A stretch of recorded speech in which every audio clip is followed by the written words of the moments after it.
Hi, this is Heidi.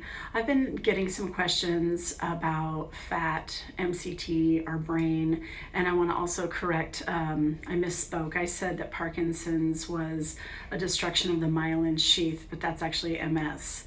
So the myelin sheath is the very, very thin layer of fat that covers all of the different neurons in our brain that allows the electrical signals to travel.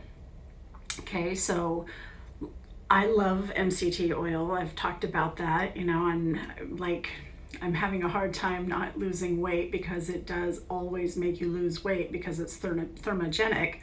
But I like it for the brain effects.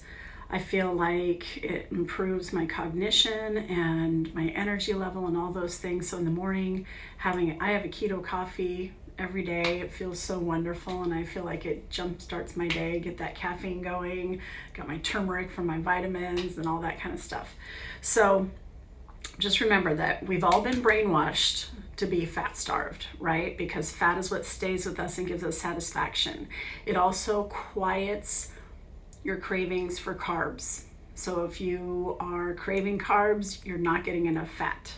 Okay, and I don't mean donut type of fat. We're not being, you guys know, come on, common sense, right? This is healthy fats. So that could be adding chia seeds to your yogurt. Chia has protein and fiber and omega-3s. I love ground flaxseed, but it also doesn't have protein. So I've kind of switched over. If I'm going to do one thing to add as a seed, it would be the chia seed. Hemp seed's amazing too, really amazing. In fact, it's the only plant that I know of that has all the essential amino acids. That's amazing.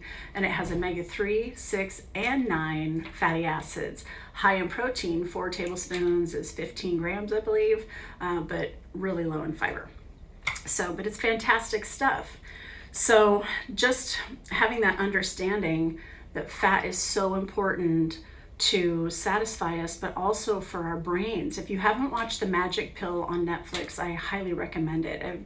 It really shows how fat affects us in so many different ways. And I've seen it even with my own patients, autistic patients who were very withdrawn. I have one patient who's been with me for almost 2 years, and as he started changing his diet and exercising and all these things that he's been doing over the last couple of years, I've just noticed a big change in him, that going out to the grocery stores now, whereas before it was overwhelming and too much for him. And he said something once when he started taking the MCT, and I asked him, how do you feel? And he said, I feel like I can think for the first time clearly in my life. That was amazing and emotionally overwhelming even for me. I'm so grateful. And so anyway, I'm encouraging you to try MCT oil. It is fantastic. Not more than 7 tablespoons in a day. If you're not trying to lose weight and you just want it for the insulin help and all that, I would say 2 tablespoons a day, but maybe even just having 1 or 2 teaspoons at a meal so that it will help that insulin resistance and break down the glucose. So I hope this is helpful. I'll probably post another one just on keto coffee. Thank you.